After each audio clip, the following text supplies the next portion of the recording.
Quando a gente fala de autismo e de dificuldade social, um tema bastante relevante é o que a gente conhece como cognição social. Dentro dessa cognição social, que implica pensar nos outros ou como os outros vão reagir a determinadas situações, né, se colocar no lugar do outro, a gente tem a teoria da mente, que vai ser o tema do vídeo de hoje. Vamos discutir o que é essa teoria da mente e como que ela se aplica ao autismo. Então fica até o final do vídeo que você vai ver, inclusive, um pouquinho da prática que a gente faz no dia a dia na terapia, quando vai ensinar a teoria da mente para os alunos.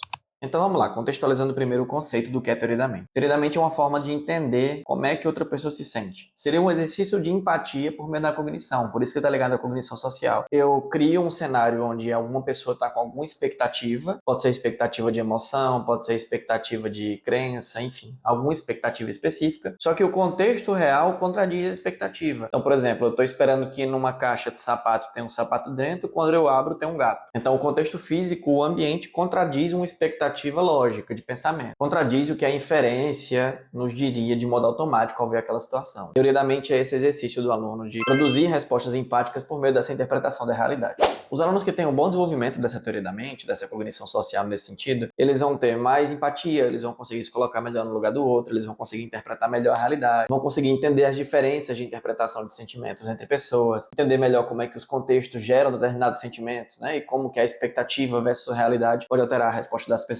Então, de forma geral, uma habilidade muito importante para ser ensinada para pessoas com autismo, que já comprovadamente têm dificuldade nesses testes de teoria da mente, que são os testes executados já há algum tempo na área, principalmente nos testes de psicologia e nos testes ligados à análise do comportamento de forma geral, né? Então, contextualizando vocês sobre algumas nuances. A teoria da mente tem componentes implícitos e explícitos. Componentes implícitos são aqueles que são vistos de modo mais intuitivo, automático. Por exemplo, seguir o olhar para onde a pessoa está olhando, sabe? Ou prever acontecimentos de acordo com um exercício como se fosse uma intuição, né? Uma indução do que é que vai acontecer. Eu tô comendo um lanche e a pessoa tá olhando pro meu lanche assim, tá dando o meu lanche com o olho arregalado. Provavelmente ela tá querendo o meu lanche. Nesse caso aí, envolve um componente implícito. A pessoa não disse isso, mas a expressão dela, o jeito que ela se comporta, dá a entender que ela tá querendo aquele lanche. E tem as crenças explícitas, que são as que são relacionadas mais ao ambiente. O aluno entende que uma pessoa tá tendo uma crença falsa. O exemplo do sapato que eu falei é um ótimo exemplar disso. O aluno abre a caixa de sapato, acha que vai encontrar um sapato e acha um gato dentro. Essa é uma crença falsa, de acordo com o que o ambiente induzia a pessoa a pensar. A teoria da mente tem alguns exemplos clássicos. Tem um exemplo que é muito famoso na literatura, que é o teste da CLN. Eu vou dar nomes em português. Eu vou chamar de Sara e Ana. Então o teste seria mais ou menos assim. A Sara tem uma caixa preta, a Ana tem uma caixa vermelha. Aí a Sara coloca uma bolinha na caixa vermelha. Quando ela sai de sala, a Ana vai lá e troca. Coloca a bolinha na outra caixa. Uma pergunta tradicional é: onde a Sara vai procurar a bolinha quando ela voltar para a sala? Aí o aluno tem que entender que, como houve a troca enquanto a pessoa estava ausente, a pessoa vai procurar não onde a bola está de verdade, mas onde ela achou que estaria. No caso, na caixa primeira, né? Esse teste é um teste tradicional de crença falsa e tudo mais, que é um teste que é feito bastante na área de teoria da mente. Os estudos conduzem ele bastante. Mas a teoria da mente não se resume a isso. Esse é só o teste mais tradicional, que é feito na área para testar essa crença falsa de localização. Então, outro teste bem famoso também que tem é o teste com os Smarties, que é aqueles docinhos tipo Mentos, enfim, tá aparecendo aí na tela para vocês. Aqueles docinhos, não sei se são jujubinhas, bala. Não sei muito bem qual a classe desses docinhos, mas são esses daí que você já conhece. Um teste tradicional seria tipo, eu pego um copinho, um tubinho, tipo um tubinho de ensaio, daqueles que vem M&M's também, que são bem tradicionais, aqueles tubinhos opacos que não dá pra ver o que tem dentro. Aí eu entrego pro aluno e digo assim: o que você acha que tem aqui dentro? Aí ele vai dizer Smarties ou M&M's, enfim, potinho lá, específico. Na hora que ele abrir, ele vê, por exemplo, um lápis lá dentro, ou vê papel lá dentro. Aí ele tem que dizer: tá, se eu fecho esse pote aqui e entrego pra outra criança, eu digo: o que você acha que tem aqui dentro? O que a criança vai dizer? O aluno, pra entender que a outra criança vai dizer que tem M&M lá dentro, tem que ter essa cognição social, tem que entender que o outro aluno novato ainda não sabe que dentro dali tem papel ou que tem lápis. O aluno falha nesse teste, na verdade, se ele disser que o fulaninho novato que entrar iria achar que dentro tem papel, porque não é comum ter papel dentro desses tubos. A resposta correta é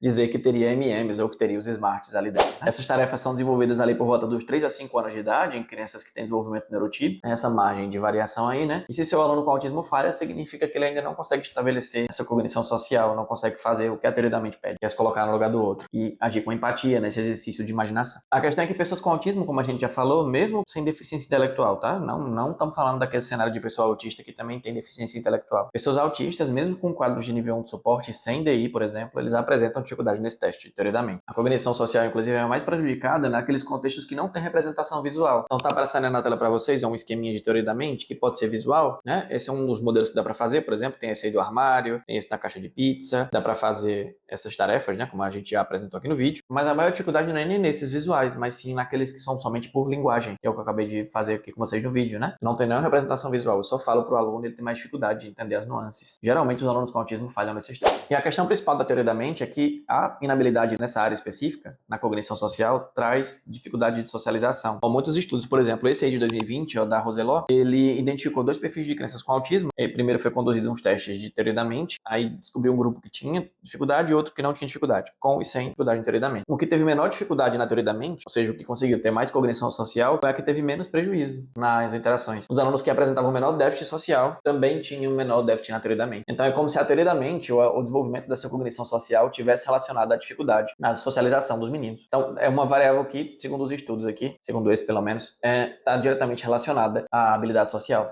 Outro estudo bacana de 2022, que é do Schwarz-Offek, eu não vou saber pronunciar o nome desse cara, e do Segal, ele comparou 2 grupos. Teve um grupo que tinha crianças com autismo e linguagem típica, sem atraso na linguagem, sem atraso significativo na linguagem, e outro grupo de pessoas que tinham desenvolvimento típico, mas com transtorno de linguagem. Então, olha só para vocês entenderem, as pessoas com autismo não tinham dificuldade na linguagem, não tinham nenhum transtorno de linguagem somado ao autismo, mas as pessoas com desenvolvimento neurotípico do estudo tinham transtorno de linguagem. Então, pegou um público de autista sem dificuldade de linguagem, né, sem um transtorno específico de linguagem, e pessoas neurotípicas com o transtorno de linguagem. E mesmo assim, a linguagem parece que não estava relacionada. No estudo que os pesquisadores conduziram em 2022, as pessoas com autismo, mesmo sem transtorno na linguagem, tiveram mais dificuldade na teoria da mente. Realmente parece que a dificuldade nessa cognição social está ligada diretamente à condição do autismo, né? A linguagem, pelo menos foi o que esse estudo mostrou.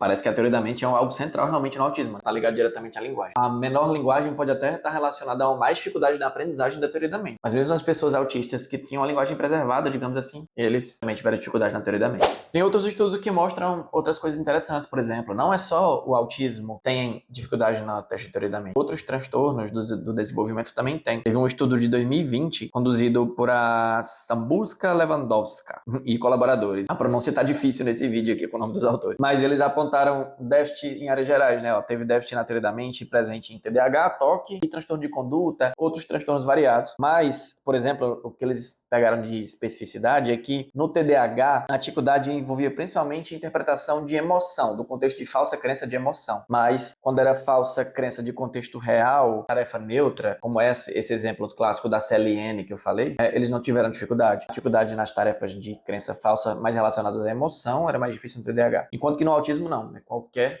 tarefa de crença falsa geralmente é mais difícil. Então tem essa especificidade aí do autismo relacionada à teoria da mente.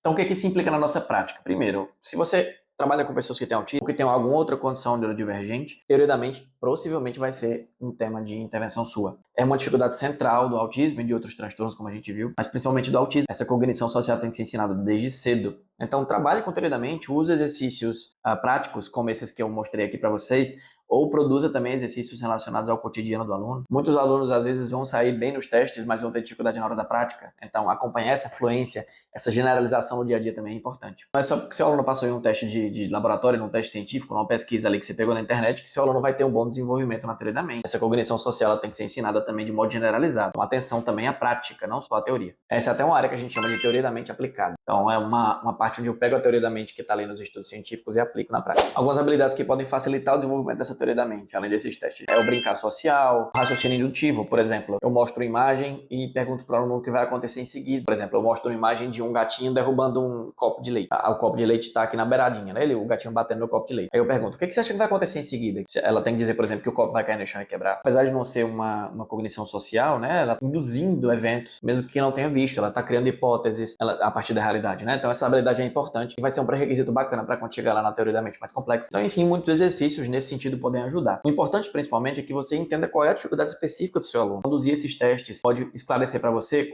onde o aluno está errando ou não. Vejo um erro muito comum dos terapeutas que pegam esses testes da internet, esses testes de teoria da mente que facilmente vocês encontram, e acabam aplicando ali diretamente para o seu aluno, como se fosse individualizado, né? Aí o aluno acaba indo bem naquele teste, pode ser que ele erre na primeira vez e na segunda já aprenda. Aí é como se o aluno já tivesse atingido a cognição social plena ali naquela situação. Que não, na verdade, ele pode ter só memorizado as respostas de um teste, ou pode ser que o teste ele já tenha visto em outro momento, né? Você nunca sabe disso. Pode ser que o teste seja muito simples, ou ele pode responder bem àquele teste específico que usa imagens, mas um teste que não usa, ele não responde tão bem, sabe? Essa avaliação tem que ser minuciosa, tem que ser feita de acordo com o seu aluno. Esse vídeo foi mais teórico, mas se você quiser, a gente pode trazer mais ideias de atividades para trabalhar a teoria da mente com o seu aluno. A gente pode trazer atividades baseadas em cada uma das falhas de desempenho. Para alunos que teve falha no desenvolvimento da crença social, então para aluno que teve dificuldade no desenvolvimento da crença emocional, da falsa emoção, para crença explícita, a gente pode fazer também. Enfim, a gente pode fazer um vídeo bem bacana aqui. Comenta aqui embaixo se você quer ver esse vídeo ou se você quiser ver outros assuntos também. Comenta aqui embaixo que a gente fala o que você pedir, desde que a gente saiba, obviamente. A gente tem conteúdo em toda a plataforma da gente. Já falamos muito sobre RFT, que tem a ver com esse tema aqui também, a teoria dos quadros relacionais. Já falamos sobre TDAH em mulheres, aqui também no YouTube. Dá uma olhada no nosso canal no YouTube, tem muito conteúdo bacana para te ajudar. Também tem coisa no nosso site, centroincentivo.com.br. Toda plataforma a gente lança um vídeo novo curto toda semana, tá? Então,